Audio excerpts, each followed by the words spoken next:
അപ്പോൾ ഇന്ന് നമ്മൾ കെമിസ്ട്രിയുടെ സെക്കൻഡ് ചാപ്റ്ററായ സൊല്യൂഷൻസ് എന്തൊക്കെയാണ് അതിൻ്റെ കണ്ടന്റ് എന്ന് പഠിക്കാൻ പോവുകയാണ്. അപ്പം ആ ചാപ്റ്റർ സൊല്യൂഷൻസ് പഠിക്കാൻ പോകുന്നതിന് മുമ്പ് ഈ വീഡിയോ കാണണം. അതിനകത്ത് എന്തൊക്കെയാണ് ആ സൊല്യൂഷൻസിലുള്ളത്, what is inside the chapter solutions.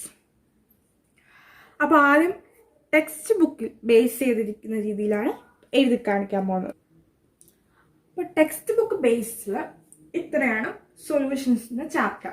ആദ്യം ഇൻട്രൊഡക്ഷൻ, പിന്നെ types of solutions, expressing concentration of solutions, solubility, vapor pressure of liquid solutions, ideal and non-ideal solutions, qualitative properties and determination of molar mass, പിന്നെ ഏറ്റവും അവസാനം abnormal molar mass. അതാണ് text ബുക്കിൽ base ചെയ്തിരിക്കുന്നത്. ഇനി ഇത് കഴിയുമ്പോഴത്തേക്കും ഞാൻ എൻ്റെ രീതിയിൽ ഉള്ള ഒരു മൈൻഡ് മാപ്പ് അല്ല, എന്തൊക്കെയാണ് ഇതിൻ്റെ അകത്തുള്ളത് കോൺസെപ്റ്റ് വൈസ് പറയാൻ പോവാണ് നെക്സ്റ്റ്. അപ്പോൾ എൻ്റെ രീതിയിലുള്ള ആദ്യത്തെ 3 ടോപ്പിക്സാണ് ഞാനിവിടെ എഴുതിയിരിക്കുന്നത്. ആദ്യം സൊല്യൂഷൻസിനെ കുറിച്ച് പഠിക്കുക, അതായത് ചാപ്റ്ററിൻ്റെ പേര് പറയുന്നത് പോലെ തന്നെ അത് ഇൻട്രഡക്ഷനാണ്. എന്താണ് സൊല്യൂഷൻ, നമുക്ക് ഈ ചാപ്റ്ററിൽ എങ്ങനെയാണ് സൊല്യൂഷൻ പഠിക്കുക, പിന്നെ സൊല്യൂഷൻ, സോൾവെൻ്റ്, സൊല്യൂട്ട്, അതിനെക്കുറിച്ചൊക്കെ.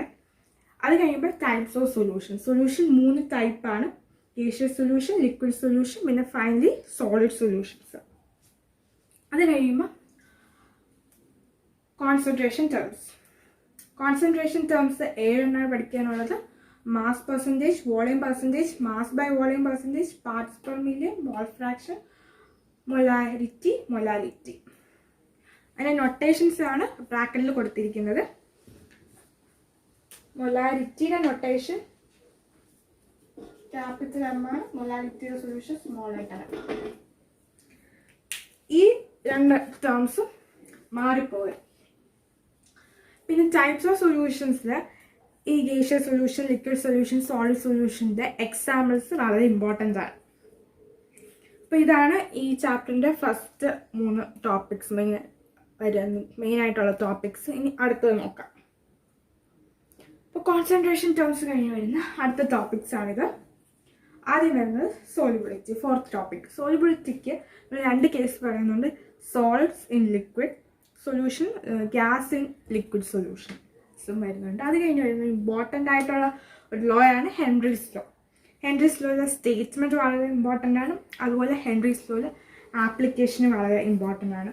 3 ആപ്ലിക്കേഷനാണ് നമുക്ക് ഹെൻറീസ് ലോയിൽ പഠിക്കാനുള്ളത്. അത് സ്റ്റേറ്റ്മെൻറ്റിനേക്കാളും ഇമ്പോർട്ടൻ്റ് ആണ്. അത് കഴിഞ്ഞ് വരുന്നതാണ് വേപ്പർ പ്രഷർ. വേപ്പർ പ്രഷറിൽ 2 കേസ് പറയുന്നുണ്ട്: ലിക്വിഡ് സൊല്യൂഷനും സോളിഡ് ലിക്വിഡ് സൊല്യൂഷനും.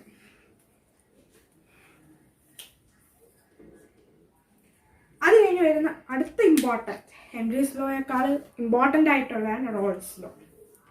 റോൾസ് ലോയ്ക്ക് ഒരു സ്റ്റേറ്റ്മെൻ്റ് അല്ല, ഒന്നിൽ കൂടുതൽ സ്റ്റേറ്റ്മെൻറ്റ്സ് ഉണ്ട്. അപ്പം അതും ഇമ്പോർട്ടൻ്റ് ആണ്. പല കണ്ടീഷനിൽ സ്റ്റേറ്റ്മെൻറ്റ് മാറി വരുന്നു, വോളറ്റൈൽ ലിക്വിഡ്സും അങ്ങനെയൊക്കെയുള്ളതാണ്. അത് കഴിഞ്ഞ് വരുന്നതാണ് Raoult's law is a special case of Henry's law. Henry's law ഒരു സ്പെഷ്യൽ കേസാണ് റോൾസ് ലോ എന്നൊരു ചെറിയൊരു പാരഗ്രാഫാണ് ടെക്സ്റ്റിൽ കൊടുത്തിരിക്കുന്നത്. അതാണ് അടുത്ത ടോപ്പിക്. അത് ഹെൻറീസ് ലോയുടെയും റോൾസ് ലോയുടെയും സ്റ്റേറ്റ്മെൻറ്റ് വായിച്ച് അതിനകത്ത് നമ്മൾ ഇക്വേഷൻ ഉണ്ടാക്കും. ആ ഒരു കോൺസ്റ്റൻ്റ് ഒക്കെ കാണും. അതൊന്ന് ഇക്വേറ്റ് ചെയ്ത് വരുമ്പോൾ കിട്ടുന്ന ഒരു കേസാണത്. സിമ്പിളാണ്. അത് കഴിയുമ്പോൾ വരുന്നതാണ് ഐഡിയൽ സൊല്യൂഷൻസ്.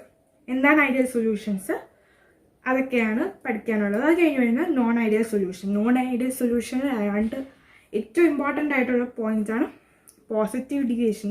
ടേംസ് ആണ് പോസിറ്റീവ് ഡീവിയേഷനും നെഗറ്റീവ് ഡീവിയേഷനും. അതിൻ്റെ ഗ്രാഫ്സ് വളരെ ഇമ്പോർട്ടൻ്റ് ആണ്. അതെന്തുകൊണ്ടാണ് വരുന്ന കണ്ടീഷൻ, അത് ഈ ചാപ്റ്ററിലെ ഏറ്റവും ഇമ്പോർട്ടൻ്റ് ആയിട്ടുള്ള ടോപ്പിക്കാണ്. അത് കഴിഞ്ഞ് ഐസോട്രോപ്പ് എന്ന് പറയുന്നത് പുതിയൊരു ടേം ആണത്. അപ്പം ഇതാണ് ഈ എഴുതിയിരിക്കുന്ന 8 ടേംസ്. നേരത്തെ 3 എഴുതി, ഇപ്പം 8 എഴുതി. ഇത് കഴിഞ്ഞ് അടുത്ത വരുന്നത് നോക്കാം.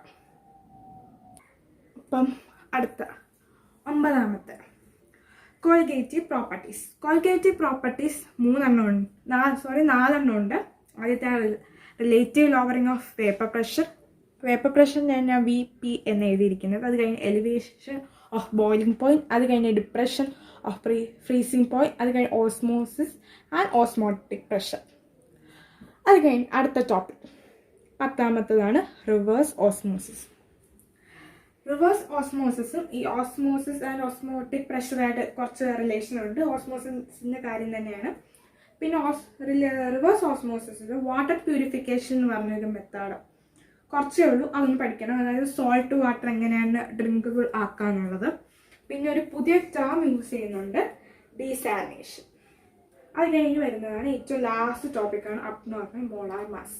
അതിൽ 1 ഹോഴ്സ് ഫാക്ടർ I എന്നാണ് ഞാൻ ഡിനോട്ട് ചെയ്യുന്നത്. അത് പഠിക്കാനുണ്ട്. അത് ഈ 4 ടേംസ് അത് വെച്ച് ചെയ്തൊരു പുതിയ ഇക്വേഷൻ ഉണ്ടാക്കുന്നത് അതാണ്. പിന്നെ ഈ ടേംസ് ഈ 3 എണ്ണത്തിൽ relative lowering of vapour pressure, elevation of boiling point,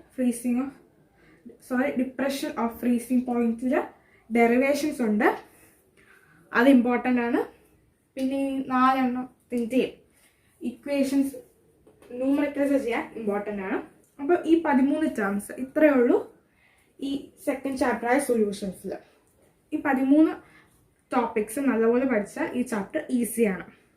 അപ്പോൾ ഈ 13 ടോപ്പിക്സ് ആണ് ഈ ചാപ്റ്റർ സൊല്യൂഷൻസിൽ പഠിക്കാനുള്ളത്.